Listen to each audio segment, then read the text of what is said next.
Hello student, in this video I explain about the process of a DNA replication. So as you know that student previous video में हमने ये बात की थी कि DNA के replication का मीनिंग क्या होता है और DNA के replication से रिलेटेड जो प्रूफ था इस सेल एंड हेसेल्सन का एक्सपेरिमेंट था उसे भी हमने अंडरस्टैंड किया था कि हाँ डीएनए में रेप्लिकेशन की प्रोसेस होती है।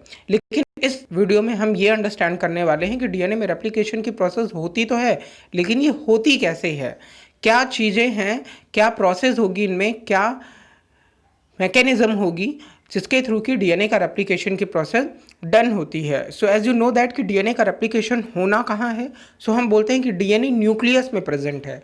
सो डीएनए की जो रेप्लिकेशन की प्रोसेस है वो न्यूक्लियस में होगी। अब रेप्लिकेशन की प्रोसेस की जो स्टेज है उसके बारे में हमने जाना कि जो सेल साइकिल, सेल डिवीज़न के टाइम पे जो सेल साइकिल होती है उसके एस फेज, सिंथेसिस फेज में डीएनए की रेप्लिकेशन की प्रोसेस डन होती है। सो इस कॉन्सेप्ट्स को हम अंडरस्टैंड करेंगे कि डीएनए रेप्लिकेशन में जो कि हम बेसिक लेवल पे जानते हैं कि डीएनए से डीएनए का फॉर्म होना, डीएनए की जीरोक्स फॉर्म होना, डीएनए की कॉपी फॉर्म करना ही क्या है, डीएनए का रेप्लिकेशन है। सो इस प्रोसेस को पूरा ओवरऑल एक्सप्लेनेशन हम इस वीडियो में अंडरस्टैंड करेंगे। So here student, previous to starting this explanation as you know that कि हमें यहाँ पे कुछ फॉर्म करना है। हमें क्या फॉर्म करना है? हमें डीएनए से डीएनए फॉर्म करना है। तो अगर हमें कोई भी चीज़ मेड करनी होती है तो सिंपल सी चीज़ है, उससे पहले हमारे पास कुछ रॉ प्रोडक्ट होने चाहिए। अब रॉ प्रोडक्ट्स में क्या क्या होना चाहिए उस चीज़ों को हम यहाँ पे अंडरस्टैंड करेंगे। So as you know that previously मैं ये आपको इन्फॉर्म कर दूँ कि ये प्रोसेस हो कहाँ रही है। तो आपने बोला भाई ये एक सेल है और इस सेल में सेल का न्यूक्लियस प्रेजेंट है और उस न्यूक्लियस में क्या है, डीएनए के सेगमेंट्स प्रेजेंट हैं, double helix structure of a DNA present है और इस डीएनए से हमें डीएनए फॉर्म करना है क्योंकि हमें लगातार नई सेल्स का फॉर्मेशन करना है, तो हमें न्यू डीएनए का भी फॉर्मेशन करना होगा। सो इसलिए हम डीएनए की रेप्लिकेशन की प्रोसेस को यहाँ पे अंडरस्टैंड करने वाले हैं। अब हम ये अंडरस्टैंड करेंगे कि डीएनए की रेप्लिकेशन की प्रोसेस के लिए हमें क्या क्या रॉ प्रोडक्ट चाहिए। सो यहाँ पे स्टार्ट करूँगा मैं। First of all student, mechanism of a DNA replication के लिए एज यू नो दैट कि यहाँ पे हमें कुछ नंबर ऑफ सब्सटेंस की रिक्वायरमेंट होगी, कुछ एंजाइम्स की रिक्वायरमेंट होगी एंड प्रोटीन की रिक्वायरमेंट होगी। सो हम फर्स्ट ऑफ ऑल यहाँ पे अंडरस्टैंड करते हैं कि हमें कौन से सब्सटेंस चाहिए। सो फर्स्ट सब्सटेंस जो है वो हमें चाहिए डीऑक्सीराइबोन्यूक्लियोटाइड। दैट्स मीन्स कि जो हमने न्यूक्लिक एसिड के फॉर्मेशन में अंडरस्टैंड किया था कि हमें यहाँ पे क्या बनाना है, न्यूक्लियोटाइड हमने जो फॉर्म किया था, लेकिन यहाँ पे हमें जो टाइप का न्यूक्लियोटाइड चाहिए वो है डीऑक्सीराइबोन्यूक्लियोटाइड चाहिए। हमें डीएनए के स्मॉल सेगमेंट्स चाहिए हमको। तो ये हो गया फर्स्ट सब्सटेंस के बारे में। उसके बाद हमें एंजाइम्स जो चाहिए वो एंजाइम है DNA helicase enzyme. First enzyme है यहाँ पे जो हमें जिसकी रिक्वायरमेंट है वो है डीएनए हेलिकेज। अभी हम इसके इंपॉर्टेंस को भी समझेंगे, प्रोसेस में समझेंगे कि डीएनए के हेलिक्स का क्या इंपॉर्टेंस होता है। बट एक ओवरव्यू अगर मैं यहाँ पे आपको दूं तो डीएनए हेलिक्स का मेन वर्क होता है कि ये जो डीएनए के दो स्ट्रैंड आपस में अटैच हैं विद द हाइड्रोजन बॉन्ड की हेल्प से, जो मैंने ये आपको प्रीवियस वीडियो में एक्सप्लेन किया था कि जो नाइट्रोजिनस बेस होते हैं एडेनिन, ग्वानिन, साइटोसिन, थाइमिन, ये नाइट्रोजिनस बेस से अटैच होते हैं। तो यहाँ पे जो नाइट्रोजिनस बेस को डिवाइड करने का वर्क है, ब्रेक करने का फंक्शन है, वो कौन करेगा? डीएनए हेलिकेज करेगा। After that student here next thing, दूसरा जो एंजाइम है वो है डीएनए पॉलीमरेज एंजाइम। तो आप यहाँ पे जानते हैं कि डीएनए, तो डीएनए आप अंडरस्टैंड करते हो, देन हम इस मीनिंग को अगर अंडरस्टैंड करें कि पॉलीमरेज का मीनिंग क्या है, तो आप जानते हैं कि ये क्या करेगा? पॉलीमर का फॉर्मेशन करेगा। बहुत सारे स्ट्रैंड्स का फॉर्मेशन करना है हमें, बहुत सारी सब्सटेंस का फॉर्मेशन करना है, तो हम उस सब्सटेंस को क्या करते हैं?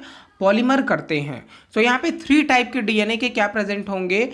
एंजाइम्स प्रेजेंट हैं, जो हमने बोला है पॉलीमरेज एंजाइम है, जो कि डिफरेंट प्रेजेंट हैं और वो हैं थर्ड, सेकेंड और फर्स्ट। तो अब इनके फॉर्म्स को अगर मैं यहाँ पे आपको एक्सप्लेन करूँ तो एक एक फंक्शंस को अगर आप एक्सप्लेन करूँ मैं, तो जो डीएनए का फर्स्ट यहाँ पे एंजाइम मैंने बोला, फर्स्ट का फंक्शन होता है कि ये जो अभी हम लोग प्रोसेस में समझेंगे कुछ ओकाजाकी फ्रेगमेंट्स को, उनको ये ऐड करने का काम करेगा। प्राइमर को जो डिलीट करने का फंक्शन है वो करेगा। सेकंड का फंक्शन क्या होता है, ये डीएनए को रिपेयर करने का, जो भी एरर होती है डीएनए में उसको करेक्ट करने का फंक्शन करता है। और जो पॉलीमरेज थर्ड एंजाइम है, इसका मेन इंपॉर्टेंट रोल होता है। जो पूरा हम रेप्लिकेशन की प्रोसेस समझने वाले हैं उसमें डीएनए पॉलीमरेज सबसे इंपॉर्टेंट रोल प्ले करेगा। ये क्या करेगा, ये न्यू डीएनए स्ट्रैंड्स को फॉर्म करेगा, लेकिन न्यू डीएनए स्ट्रैंड्स को, न्यू चेन को वो एक प्राइमर की हेल्प से फॉर्म करेगा, जिसे अभी हम प्रोसेस में समझेंगे। So most important enzyme in the replication process is DNA polymerase third enzyme. Okay, then उसके बाद यहाँ पे हमें एक आरएनए प्राइमेज एंजाइम की हेल्प लेनी होगी, उसे भी अभी हम प्रोसेस में अंडरस्टैंड करेंगे। And then RNA ligase enzyme की हमें हेल्प लेनी होगी। डीएनए लाइगेज एंजाइम जो है, सॉरी आरएनए बोल दिया मैंने, डीएनए लाइगेज एंजाइम यहाँ पे हम लोग यूज़ करने वाले हैं। तो पहले ही मैं एक फैक्ट आपको अंडरस्टैंड करा देना चाहता हूँ कि हम यहाँ पे बायोलॉजी के केस में एक बायोलॉजिकल ग्लू का यूज़ करते हैं। बायोलॉजिकल ग्लू वर्ड का मीनिंग है कि अगर हमें कोई फॉर एग्जांपल हमें डेली लाइफ में फेविकोल का यूज़ करते हैं, हम ग्लू का यूज़ करते हैं किसी सब्सटेंस को ऐड करने के लिए, ठीक है, कोई चीज़ ब्रेक हो गई है तो उसे ऐड करने के लिए। सेम वैसे ही यहाँ पे डीएनए लाइगेज हमारी बॉडी में, इवन हमारे डीएनए में फंक्शन करता है एज अ ग्लू। अगर डीएनए के सेगमेंट्स को हमें ऐड करना है, जोड़ना है, ठीक है, तो यहाँ पे हम जो एंजाइम यूज़ करते हैं वो है DNA ligase. So always you remember about this point, DNA ligase is says as biological glue. So as in your mind कि भाई कोई अगर बायोलॉजिकल ग्लू होता है तो सिंपल सी चीज़ है कि कोई बायोलॉजिकल सीजर भी होता होगा, खैंची जो हम बोलते हैं, किसी चीज़ को ब्रेक डाउन करना है। तो यहाँ पे सीजर की अगर मैं बात करूँ तो हमारे बॉडी में इवन जो भी ऑर्गेनिज्म है, लिविंग ऑर्गेनिज्म है, उनकी बॉडी में डीएनए को डिवाइड करने के लिए, ब्रेक डाउन करने के लिए एक एंजाइम प्रेजेंट होता है जिसे हम बोलते हैं रिस्ट्रिक्शन एंडोन्यूक्लिएज एंजाइम। ये रिस्ट्रिक्शन एंडोन्यूक्लिएज एंजाइम जो है ये डीएनए के सेगमेंट्स को ब्रेक डाउन करता है। इवन नेम से ही क्लियर हो रहा है, एंडोन्यूक्लिएज। एंडो मीन्स अंदर और nuclease means nucleic acid.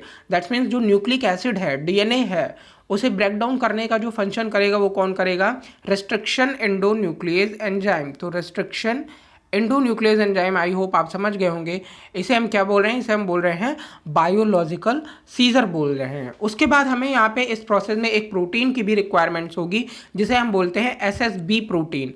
SSB का ओवरऑल एब्रीविएशन क्या है, सिंगल स्ट्रैंड बाइंडिंग प्रोटीन। सो हम इसके फंक्शंस को भी अंडरस्टैंड करेंगे प्रोसेस में कि हमें कहाँ पे यूज़ लेना है सिंगल स्ट्रैंडेड बाइंडिंग प्रोटीन का। तो ओवरऑल आई थिंक आप इस प्रोसेस में ये अंडरस्टैंड कर लिए होंगे कि इतने हमें रॉ प्रोडक्ट की रिक्वायरमेंट होने वाली है। फर्स्ट वन जो हमने बात की वो सब्सटेंस की बात की, डिऑक्सी राइबो न्यूक्लियोटाइड की बात की। देन हमने एंजाइम्स की बात की जहाँ पे डीएनए हेलिकेज था, DNA polymerase third, second, first था, आरएनए प्राइमेज है, डीएनए लाइगेज है एंड प्रोटीन एसएसबी है। दैट्स मीन्स कि सिंगल स्ट्रैंडेड बाइंडिंग प्रोटीन के बारे में हम यहाँ पे अंडरस्टैंड करेंगे। सो स्टार्ट करेंगे अगर प्रोसेस को, तो यहाँ पे पहले ही मैं आपको एक प्रोसेस अंडरस्टैंड करा देना चाहता हूँ कि ये जो डीएनए के रेप्लिकेशन की प्रोसेस है ये बहुत से स्टेप्स में होगी। सो हम यहाँ पे एक एक स्टेप को अंडरस्टैंड करेंगे और इस प्रोसेस को ओवरऑल अंडरस्टैंड करेंगे। सो स्टार्ट करेंगे अगर, so here student as you know that कि हमें क्या करना है, हमें फर्स्ट स्टेप में, क्योंकि ये प्रोसेस हो कहाँ रही है, ये प्रोसेस हो रही है न्यूक्लियस में। तो यहाँ हमारे पास जो भी न्यूक्लियोप्लाज्म है, न्यूक्लियोप्लाज्म दैट मीन्स न्यूक्लियस का फ्लूइड, इस न्यूक्लियोप्लाज्म में बहुत से न्यूक्लियोटाइड प्रेजेंट हैं। That's mean deoxy ribo nucleotide present होते हैं जिन्हें हमें एक्टिवेट करना होता है। सो फर्स्ट स्टेप में मैं आपको बताऊंगा कि यहाँ पे आपको एक्टिवेशन ऑफ ऑल न्यूक्लियोटाइड, जो भी न्यूक्लियोप्लाज्म में न्यूक्लियोटाइड प्रेजेंट है उन्हें एक्टिवेट करना है। अब ये कौन से न्यूक्लियोटाइड प्रेजेंट है, so that is a deoxy ribo nucleoside monophosphate जो हमारे पास प्रेजेंट है। इन मोनोफॉस्फेट्स को हमें क्या करना है, एक्टिव करना है। दैट मीन्स कि इन न्यूक्लियोटाइड जो कि DAMP 4 टाइप के nucleotide as you know that present होते हैं, डीऑक्सी राइबो न्यूक्लियोटाइड, उन्हें हमें ऐड करना है। तो डी का मीनिंग क्या हो गया, deoxy ribo. Then A for adenosine, M for mono and P for phosphate. ऐसे ही सेकंड वन हो जाएगा, यहाँ पे हमें सिर्फ नाइट्रोजिनस बेस को चेंज करना है। भाई एडेनिन की जगह अगर हम यहाँ पे यूज कर लेंगे ग्वानिन तो क्या नाम हो जाएगा? देन हम यहाँ पे डी के लिए बोलेंगे डी ऑक्सी राइबोज, ओके, या फिर आप इसे सॉल्ट में ऐसे भी बोल सकते हो deoxy guanosine monophosphate. Then उसके बाद अगर हम यहाँ पे सी दैट्स मीन साइटोसिन की बात करेंगे तो हम यहाँ पे इसे बोल देंगे deoxy cytidine monophosphate. Then उसके बाद ऐसे ही हम लोग थाइमीन के लिए यूज करेंगे डी ऑक्सी थाइमिडीन मोनोफॉस्फेट। तो ये न्यूक्लियोटाइड्स प्रेजेंट है जिन्हें हमें एक्टिवेट करना है। अब जब रेप्लिकेशन की प्रोसेस स्टार्ट होगी सो उस टाइम पे ये जो न्यूक्लियोटाइड्स हैं ये फॉस्फोराइलेज एंजाइम की हेल्प से जो एटीपी प्रेजेंट है न्यूक्लियस में एडेनोसिन ट्राइफॉस्फेट उससे दो फॉस्फेट के मॉलिक्यूल्स ये ले लेते हैं और बहुत ही एनर्जेटिक हो जाते हैं। और उस टाइम पे ये स्ट्रक्चर जो मोनोफॉस्फेट का है, सिंपल सी बात है कि अगर दो फॉस्फेट ले लिया, मोनो का मतलब था एक और फॉस्फेट मोनोफॉस्फेट मतलब एक फॉस्फेट। अब क्योंकि इन्होंने एटीपी से एडेनोसिन ट्राइफॉस्फेट से दो मॉलिक्यूल फॉस्फोरस के ले लिए हैं, फॉस्फेट के ले लिए हैं, तो अब ये क्या कहलाएंगे? अब ये कहलाएंगे deoxy adenosine triphosphate. That's means कि ये अब न्यूक्लियोटाइड कैसे हो गए हैं? सब ट्राइफॉस्फेट। तो D A T P, D G T P, D C T P और D T P T T P ये फॉर्म करेंगे और इस प्रोसेस को हम क्या बोलते हैं? फॉस्फोरिलेशन बोलते हैं। तो स्टूडेंट पहले आपको अपने माइंड में इतनी चीज़ें क्लियर रखना है कि हमने यहाँ पे क्या किया है? एक्टिवेट कर लिया है न्यूक्लियोटाइड को जिनकी रिक्वायरमेंट अभी हमें फर्दर होने वाली है। सेकेंड स्टेप को अगर हम अंडरस्टैंड करेंगे तो सेकेंड स्टेप है ओरिजिन ऑफ रेप्लिकेशन की। अब देखिए स्टूडेंट, आप जानते हो कि हमारे पास ये एक डीएनए का स्ट्रैंड है और ये दूसरा, क्योंकि डीएनए जो है वो हेलिक्स के फॉर्म में प्रेजेंट है, डबल हेलिक्स स्ट्रक्चर होता है। अब एज यू नो दैट कि जो भी प्रोकैरियोटिक ऑर्गेनिज्म होते हैं उनमें सर्कुलर डीएनए पाया जाता है, सर्कुलर शेप में, लेकिन हम लोगों में जो है या यूकैरियोटिक ऑर्गेनिज्म जो है उनमें हेलिक्स के फॉर्म में डीएनए प्रेजेंट है। बहुत ही लेंदी डीएनए होता है, ठीक है, बहुत से बेस पेयर प्रेजेंट होते हैं जो कि मैंने प्रीवियस वीडियो में एक्सप्लेन किया था आपको। सो अब आप जानते हो कि ये डीएनए का स्ट्रैंड्स यहाँ पर प्रेजेंट है, लेकिन क्या इतने ओवरऑल लेंदी डीएनए में रेप्लिकेशन की प्रोसेस स्टार्ट हो जाएगी? बिल्कुल नहीं। कुछ स्पेसिफिक पॉइंट्स होते हैं डीएनए में। फॉर एग्जांपल अगर आपने मान लिया कि ये एक स्पेसिफिक पॉइंट है डीएनए में जहाँ पे रेप्लिकेशन की प्रोसेस स्टार्ट होगी, तो अगर मैं प्रोकैरियोटिक ऑर्गेनिज्म की बात करूँ तो प्रोकैरियोटिक ऑर्गेनिज्म में सिर्फ एक सिंगल पॉइंट होता है जहाँ पे रेप्लिकेशन की प्रोसेस स्टार्ट होती है, बस एक पॉइंट।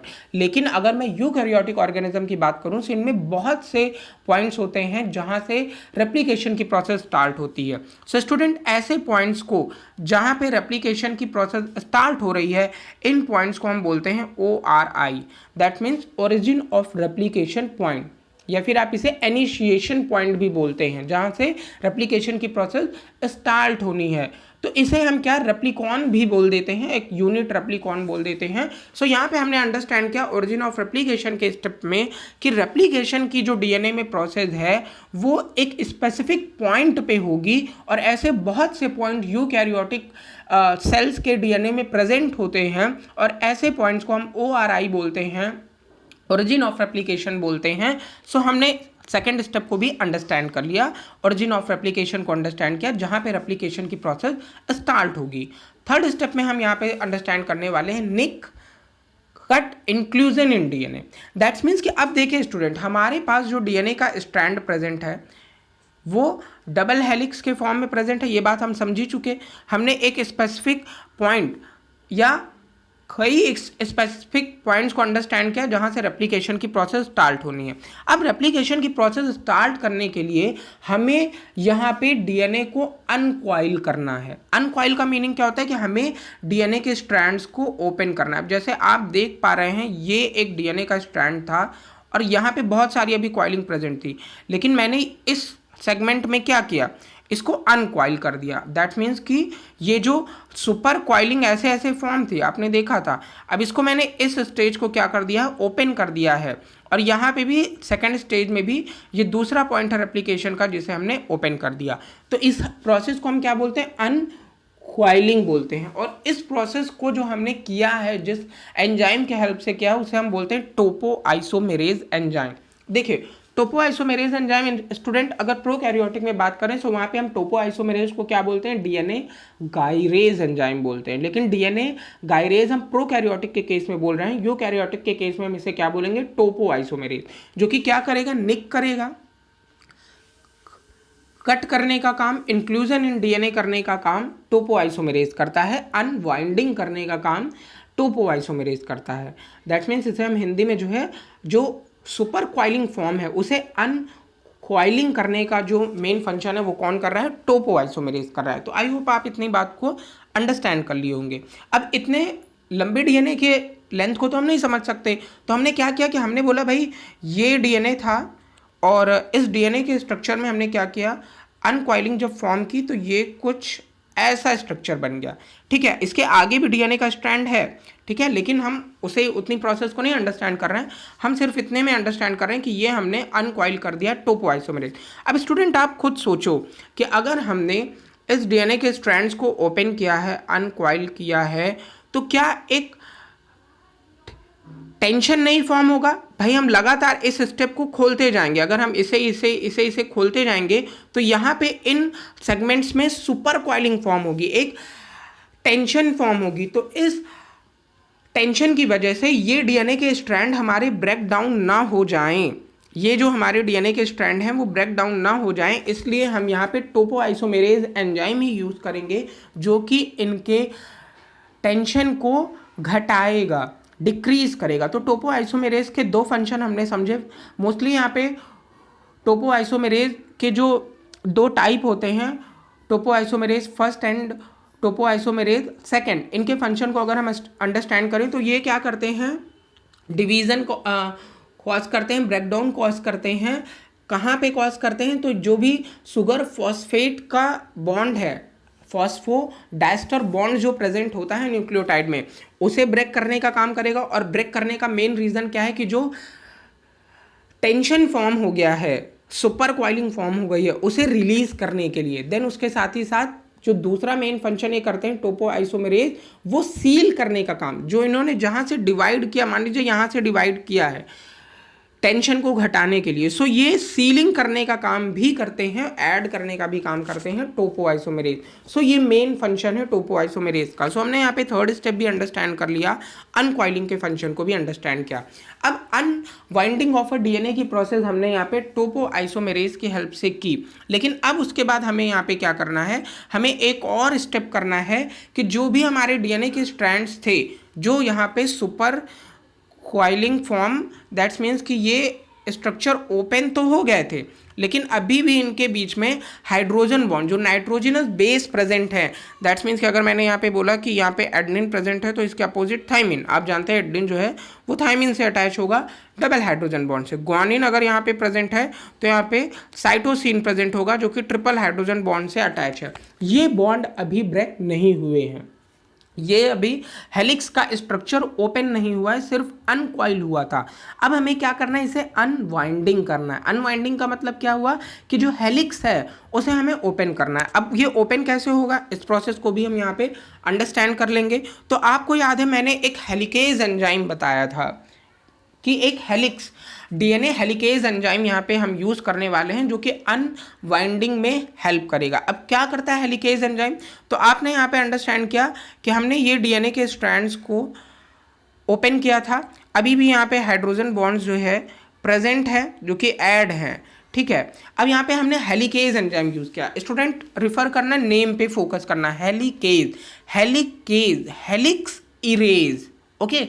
वर्ड का मतलब क्या हुआ, हेलिक्स इरेज। दैट्स मीन जो डीएनए का डबल हेलिक्स स्ट्रक्चर था उस हेलिक्स को हमें यहाँ पे ब्रेक डाउन करना है। और ब्रेक डाउन करेंगे कैसे, सो यहाँ पे जो हाइड्रोजन बॉन्ड प्रेजेंट है वो डीएनए जो हेलिकेज एंजाइम है वो इन हाइड्रोजन बॉन्ड को ब्रेक कर देगा। तो जब इसने डीएनए ने हेलिकेज एंजाइम जो था जब वो ब्रेक डाउन कर देगा डीएनए को, तो ये कुछ एक फॉर्क जैसा स्ट्रक्चर मेक कर लेगा। फॉर्क का मतलब होता है कि बॉन्डिंग जैसा।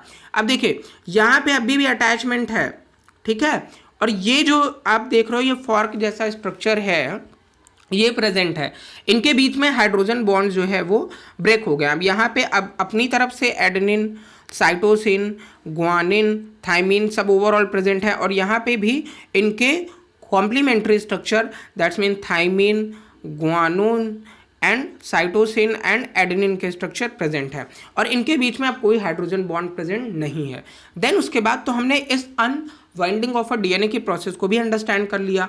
नेक्स्ट स्टेप में अगर हम बढ़ेंगे तो यहाँ पे हम यूज़ करने वाले हैं जो हमने SSBP की बात की थी, that means single stranded binding protein की बात की थी। जो हमने एक रॉ प्रोडक्ट समझा था कि हमें एक रॉ मटेरियल की रिक्वायरमेंट होगी, वो एक प्रोटीन होगी SSBP, single stranded binding protein. अब इसके फंक्शन को अगर मैं अंडरस्टैंड कराना चाहूँ आपको तो ऐसे कुछ अंडरस्टैंड करिएगा स्टूडेंट। फॉर एग्जाम्पल मैंने बोला कि अब यहाँ पे हमारा अनवाइंडिंग की प्रोसेस हो गई है, जो हाइड्रोजन बॉन्ड्स प्रेजेंट थे नाइट्रोजनस बेस के बीच में वो ब्रेक डाउन हो गए हैं हेलिकेज एंजाइम की हेल्प से। लेकिन स्टूडेंट्स ये हाइड्रोजन बॉन्ड फिर से ऐड हो सकते हैं बिकॉज ऑफ, आप जानते हो कि ये शेयरिंग ऑफ इलेक्ट्रॉन से फॉर्म हुए हैं। सो यहाँ पे ये क्या करेंगे कि फिर से ऐड होने की कोशिश करेंगे। तो हमें इस डीएनए के स्ट्रक्चर को, इस डीएनए के स्ट्रैंड्स को फिक्स करना होगा, स्टेबल करना होगा। इसलिए हमने क्या किया, हमने SSBP प्रोटीन से, जैसे हम क्लिप नहीं लगा देते हैं कि क्लिप लगा दिया कि भाई अब तुम यहाँ से नहीं हिल पाओगे, ठीक है, सो नहीं हिल पाओगे भाई, इसलिए हमने यहाँ पे क्लिप जैसा स्ट्रक्चर ही फॉर्म कर दिया। हमने यहाँ पे SSBP protein, single stranded binding protein इन स्ट्रैंड्स में अटैच कर दिया है, जिससे कि ये स्टेबल हो जाए, ये किसी दूसरे फिर से रिकॉइलिंग फॉर्म ना कर लें, फिर से अनवाइंडिंग जो हुई थी फिर से वाइंडिंग की प्रोसेस ना फॉर्म कर लें। इसलिए हमने यहाँ पे सिंगल स्ट्रैंडेड बाइंडिंग प्रोटीन्स की हेल्प ली और इसे क्या किया, इस हेलिक्स को स्टेबलाइज कर दिया है ताकि ये दूसरे स्ट्रक्चर से ज्वाइंट ना हो सके। सो इस स्टेप को भी हमने अंडरस्टैंड किया। नेक्स्ट स्टेप में हमने क्या किया, release of a tension of a unwind DNA. जो अनवाइंड डीएनए था, दैट्स मीन्स कि ये हमने इतना तो ओपन कर लिया था, लेकिन जो ये स्ट्रक्चर जो कि अनवाइंड नहीं हुआ था, यहाँ पे हमने टोपोआइसोमेरेज की हेल्प से इनके टेंशन को रिलीज कर दिया। इस प्रोसेस को भी हमने अंडरस्टैंड किया। आफ्टर दैट स्टूडेंट्स, यहाँ पे formation of a RNA primer की बात हम करने वाले हैं। जो हमने एक प्राइमेज का नाम लिया था कि हम यहाँ पे एक प्राइमेज एंजाइम यूज़ करेंगे, उसका वर्क यहाँ पे आ गया है। सो स्टूडेंट, इसे हम कुछ ऐसे अंडरस्टैंड करेंगे। स्टूडेंट हियर इस डायग्राम में आप देख पा रहे हो कि हमने क्या कर रखा है, हमने रेप्लिकेशन फॉर्क फॉर्म कर लिया, ठीक है, फॉर्क को हमने फॉर्म किया। एंड फॉर्क में यहाँ पे आप जानते हैं कि जो टेम्पलेट स्ट्रैंड है वो क्या है, वो ओल्ड डीएनए का स्ट्रक्चर है, ठीक है, जो कि 5' to 3' है एंड 3' to 5' है, ठीक। इतनी बात को हम समझ लिए थे। अब हमें क्या करना है, हमें यहाँ पे क्या करना है कि एक प्राइमर को ऐड करना है। जो भी हमने ये स्ट्रैंड्स के स्ट्रक्चर फॉर्म किए हैं, हमें यहाँ पे क्या करना है, हमें यहाँ पे एक प्राइमर ऐड करना है। आपको जैसे मैंने अभी यहाँ बताया कि ये एक रेप्लिकेशन फॉर्क हमने फॉर्म कर लिया था ओपन करने के बाद, अनवाइंड करने के बाद। अब देन उसके बाद हम यहाँ पे क्या करने वाले हैं, हम यहाँ पे एक प्राइमर, एक RNA प्राइमेज एंजाइम की हेल्प से एक छोटा सा प्राइमर ऐड करते हैं। प्राइमर आप समझते हो कि एक न्यू होम, हम घर जो बनता है तो उसमें हम पेंट करने के पहले क्या करते हैं, प्राइमर लगाते हैं, ठीक है, JK वॉल पुट्टी आप जानते होंगे, प्राइमर यूज़ करते हैं। देन उसके बाद हम उसे क्या करते हैं, पेंट करते हैं। वैसे ही यहाँ पे हम क्या करने वाले हैं, हमने जो भी एक स्ट्रैंड था वहाँ पे हमने क्या किया, एक प्राइमर ऐड किया। अब देखिए, एक रिक्वायरमेंट है यहाँ पे, जो हमने DNA पॉलीमरेज एंजाइम यूज़ किया था कि हमें एक DNA पॉलीमरेज एंजाइम का यूज़ लेना पड़ेगा, उसका बहुत ही एक इंपॉर्टेंट रोल प्ले करेगा वो यहाँ पे स्ट्रक्चर फॉर्म होने वाला है स्टूडेंट। सो यहाँ पे देखिए, हमने प्राइमर तो ऐड कर दिया। अब प्राइमर है किसका, RNA का है। तो आपके माइंड में क्वेश्चन आएगा कि हमें फॉर्म करना है DNA को, हमें यहाँ पे DNA के स्ट्रैंड को फॉर्म करना है, तो हम RNA का प्राइमर क्यों यूज़ कर रहे हैं। सो स्टूडेंट, यहाँ पे कुछ रिक्वायरमेंट जो है, जो कि पॉलीमरेज DNA पॉलीमरेज एंजाइम पूरी नहीं करता, और वो ये है कि DNA पॉलीमरेज किसी भी न्यू सिंथेसिस, न्यू चेन को नहीं फॉर्म करता। दैट्स मीन्स कि वो रेप्लिकेशन की प्रोसेस में न्यू स्ट्रैंड के फॉर्मेशन को स्टार्ट नहीं कर सकता। इसलिए यहाँ पे हम RNA के प्राइमर को यूज़ करने वाले हैं। तो हमने RNA के प्राइमर के एक स्ट्रैंड को यूज़ किया। अब यहाँ पे हम क्या करेंगे, DNA पॉलीमरेज एंजाइम की हेल्प लेंगे, और DNA पॉलीमरेज एंजाइम क्या करेगा, इस रिएक्शन को पॉलीमराइज करेगा। और वो करेगा क्या, यहाँ पे कुछ जो अभी हमने स्टार्टिंग में फर्स्ट स्टेप में न्यूक्लियोटाइड सेगमेंट्स लिए थे, उन न्यूक्लियोटाइड सेगमेंट्स को ये आरएनए प्राइमर जो है वो ऐड करता चला जाएगा और डीएनए पॉलीमरेज एंजाइम इसे पॉलीमराइज करता जाएगा। दैट मीन्स इन न्यूक्लियोटाइड के सेगमेंट्स को पॉलीमराइज करेगा, एक न्यूक्लियोटाइड स्ट्रैंड से बहुत से न्यूक्लियोटाइड स्ट्रैंड्स का फॉर्मेशन करेगा। सो इस स्टेप को हमने समझा। अब आप ये बात जरूर याद रखिएगा, मैंने यहाँ पर क्यों नहीं ऐड किया 3' to 5' एंड में डीएनए पॉलीमरेज को क्यों नहीं ऐड किया, मैंने यहाँ पर क्यों नहीं प्राइमर को ऐड किया, बिकॉज ऑफ जो डीएनए पॉलीमरेज एंजाइम है उसमें जो रीडिंग फैसिलिटी, जो न्यूक्लियोटाइड्स में जो भी नाइट्रोजनस बेस है उनको रीड करने की जो प्रोसेस प्रेजेंट है वो सिर्फ 3' to 5' ही प्रेजेंट होती है। दैट मीन्स ये 3' to 5' ही प्रेजेंट होती है और हमेशा जो भी पॉलीमरेज वर्क करेगा वो इसी डायरेक्शन में वर्क करेगा स्टूडेंट। सो हमेशा वो 3' to 5' ही नाइट्रोजनस बेस को रीड करता है। और हमने यहाँ पे जो प्राइमर ऐड किया है स्टूडेंट, इसे आप अब इस डायग्राम में अंडरस्टैंड करिएगा कि जो हमने यहाँ पे प्राइमर एग्जांपल मैंने अभी आपको बताया कि यहाँ पे हमने प्राइमर ऐड किया था वो हमेशा 5' to 3' होगा। दैट मीन्स हमेशा जो भी न्यू डीएनए स्ट्रैंड्स फॉर्म होंगे वो 5' to 3' की डायरेक्शन में फॉर्म होंगे। अब जैसे देखिए ये जो दूसरा टेम्पलेट डीएनए था मैंने यहाँ पे प्राइमर नहीं ऐड किया, भाई मैंने प्राइमर हम कहाँ पे ऐड करेंगे, ये देखिए यहाँ पे मैंने प्राइमर ऐड किया जो ग्रीन स्ट्रक्चर आपको दिख रहा है, क्योंकि ये स्ट्रैंड कैसे फॉर्म होने वाले हैं 5' to 3' की डायरेक्शन में फॉर्म होंगे। ये एक कंडीशन है डीएनए पॉलीमरेज एंजाइम की। सो इस प्रोसेस को भी हमने यहाँ पे अंडरस्टैंड किया कि आखिर ये प्रोसेस हुई कैसे। अब देखिए जो यहाँ पे स्ट्रैंड कॉन्टिन्यूअस फॉर्म होगा, यहाँ पे हमने डीएनए पॉलीमरेज की हेल्प से जो प्राइमर ऐड किया था उससे हमने ओवरऑल एक स्ट्रैंड फॉर्म किया। अब स्ट्रैंड जो है मैंने बोला रीडिंग करता है डीएनए पॉलीमरेज, तो रीडिंग कैसे करेगा, मान लीजिए ये जो डीएनए का स्ट्रैंड था, टेम्पलेट डीएनए का स्ट्रैंड था, उसमें यहाँ पे एडेनिन प्रेजेंट था, गुआनिन प्रेजेंट था, थाइमिन प्रेजेंट था, तो सिंपल सी बात है कि इसे रीड करने का भी तो फंक्शन करना पड़ेगा क्योंकि हमें इसका कॉम्प्लीमेंट्री डीएनए फॉर्म करना है। तो सिंपल सी बात है जो न्यू न्यूक्लियोटाइड फॉर्म होंगे वो डीएनए पॉलीमरेज एंजाइम ही हेल्प करेगा कि एडेनिन के अपोजिट थाइमिन ऐड हो, गुआनिन के अपोजिट साइटोसिन ऐड हो और थाइमिन के अपोजिट एडेनिन ऐड हो। तो ये रीडिंग का जो मेन वर्क है वो कौन कर रहा है, डीएनए पॉलीमरेज एंजाइम ही कर रहा है। तो ये मैनर जो होगा ये कॉन्टिन्यूअस मैनर में होगा 3' to 5' एंड पे। ये 3' to 5' जो एंड है वो कॉन्टिन्यूअस मैनर में फॉर्म होगा, इसलिए इस स्ट्रैंड को हम कॉन्टिन्यूअस स्ट्रैंड्स या लीडिंग स्ट्रैंड भी बोलते हैं। अगर आप इसके अपोजिटली साइड पे स्टूडेंट्स देखेंगे तो यहाँ पे ये डिसकॉन्टिन्यूअस मैनर में फॉर्म हो रहा है। आप देख रहे हैं छोटे छोटे न्यूक्लियोटाइड के सेगमेंट्स आरएनए प्राइमर की हेल्प से यहाँ पे ऐड हो रहे हैं, डीएनए पॉलीमरेज एंजाइम ऐड कर रहा है। तो ये जो है ये डिसकॉन्टिन्यूअस मैनर में रेप्लिकेशन की प्रोसेस हो रही है। सो इसलिए हम इस स्ट्रैंड्स को क्या बोलते हैं, लैगिंग स्ट्रैंड बोलते हैं, जो कि डिसकॉन्टिन्यूअस स्ट्रैंड भी बोला जाता है। इन सेगमेंट्स के, इन डीएनए सेगमेंट्स के बारे में फर्स्टली 1968 में रेजी ओकाजाकी साइंटिस्ट ने बताया था, इसलिए हम इन फ्रेगमेंट्स को ओकाजाकी फ्रेगमेंट्स भी बोलते हैं। एंड देन इन ओकाजाकी फ्रेगमेंट्स तो भाई ये छोटे छोटे सेगमेंट्स में प्रेजेंट हैं, यहाँ पे जो भी डीएनए स्ट्रैंड फॉर्म हो रहा है वो लैगिंग स्ट्रैंड बोला जा रहा है, छोटे छोटे फ्रेगमेंट्स फॉर्म है। तो अब हमें क्या करना है, क्योंकि हमें एक टोटल डीएनए का स्ट्रक्चर फॉर्म करना है तो हमें इन छोटे फ्रेगमेंट्स को जोड़ना भी होगा। तो जोड़ने के लिए हम यहाँ पे क्या करने वाले हैं, डीएनए लाइगेज एंजाइम, मैंने प्रीवियसली ही बताया था कि हम डीएनए लाइगेज को गैप फिलिंग के लिए, ऐड करने के लिए न्यूक्लियोटाइड के सेगमेंट में यूज करते हैं। सो यहाँ पे हम डीएनए लाइगेज एंजाइम की हेल्प लेंगे और ये जो स्मॉल फ्रेगमेंट्स के डीएनए फॉर्म हुए थे उनको हम ऐड कर लेंगे। देन आपने देखा कि ये यहाँ पे हमारे न्यूली फॉर्म डीएनए का स्ट्रक्चर फॉर्म हो गया। सो इसे हम ऐसे भी अंडरस्टैंड करेंगे। हियर स्टूडेंट जो हमारा लास्ट स्टेप हुआ वो हमारा क्या हुआ, formation of a new strands हुआ।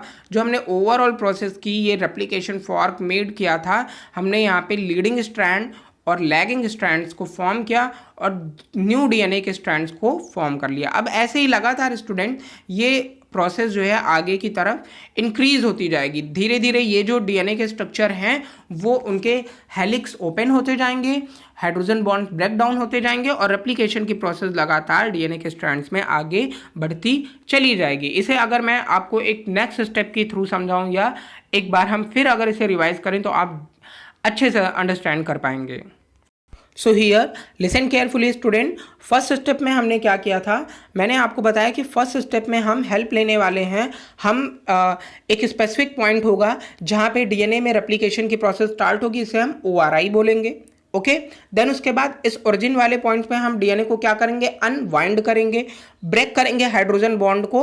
और वहाँ पे कौन सा हाइड्रोजन बॉन्ड को ब्रेक करने के लिए जो एंजाइम यूज करने वाले वो डीएनए हेलिकेज एंजाइम होगा। देन उसके बाद यहाँ पे जब हमने अलग कर लिया है रेप्लिकेशन हेलिकेज एंजाइम की हेल्प से, तो इस स्ट्रक्चर को हम क्या बोलने लगेंगे, रेप्लिकेशन फॉर्क बोलने लगेंगे। ये रेप्लिकेशन फॉर्क अपीयर होगा as a Y shape. Student as you remember, मैंने कुछ ऐसा स्ट्रक्चर यहाँ पे फॉर्म किया था।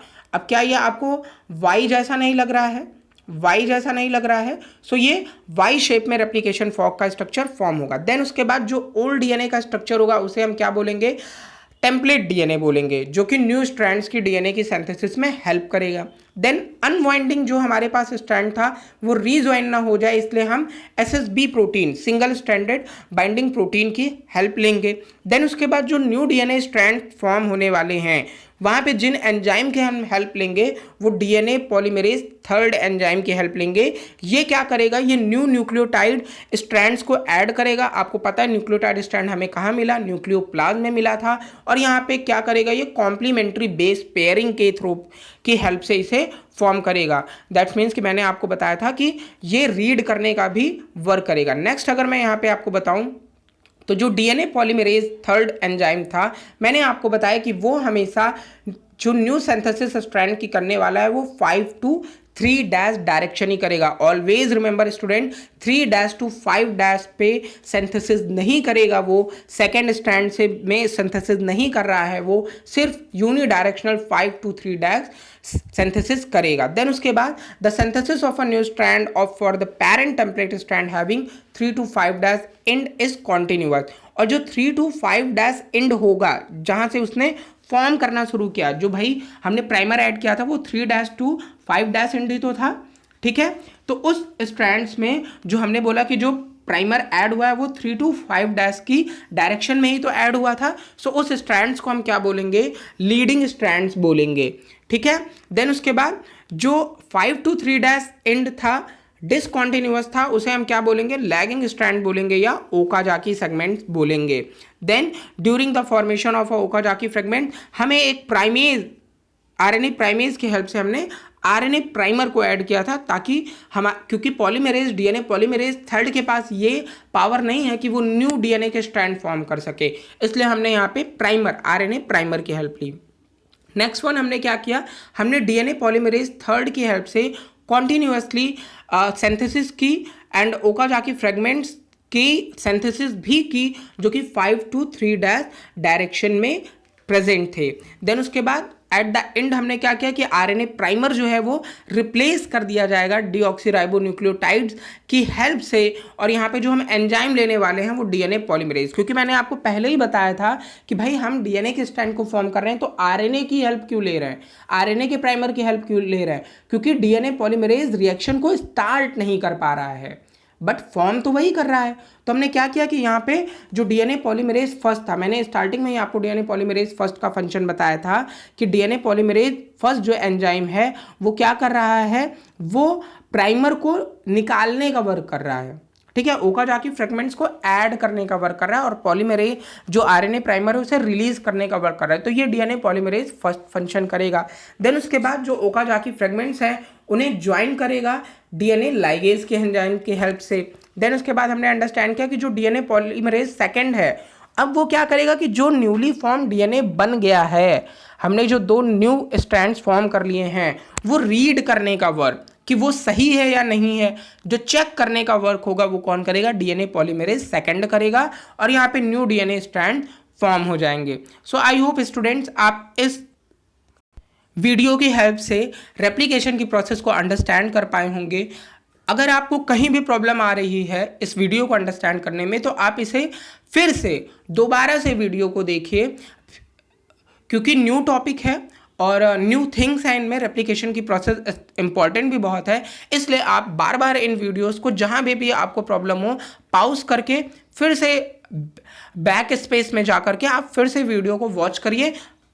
आपको पक्का समझ में आ जाएगा कि रेप्लिकेशन की प्रोसेस हो कैसे रही है। फॉर एग्जांपल, जैसे ये आपने देखा कि ये मैं इस डायग्राम में एक बार फिर से कोशिश कर रहा हूं कि आप समझ सकें। तो ये पेरेंटल डीएनए था, हमने क्या किया, इसे अनवाइंडिंग की। ये आप देख रहे हैं, ये अनवाइंडिंग है, हमने जो हाइड्रोजन बॉन्ड प्रेजेंट थे उन्हें ब्रेक डाउन कर लिया है। ये लीडिंग स्ट्रैंड है, आप देख पा रहे हैं कि ये 5 डैश पे लीडिंग स्ट्रैंड, 5 to 3 डैश पे न्यू स्ट्रैंड का फॉर्मेशन करेगा। अब आपने देखा कि ये धीरे धीरे, देखिए ये 3D स्ट्रक्चर एक तरीके से कह सकते हो, ये लगातार क्या है, आगे बढ़ता जाएगा। ठीक है, देख रहे हैं कि डीएनए पॉलीमरेज थर्ड जो है वो इलोंगेट कर रहा है, बढ़ा रहा है लीडिंग स्ट्रैंड्स को। ठीक है, और हेलिकेज एंजाइम जो है वो लगातार क्या कर रहा है, अनवाइंड कर रहा है डबल हेलिक्स को। तो जैसे जैसे बढ़ता जाएगा अनवाइंडिंग की प्रोसेस भी होती जाएगी।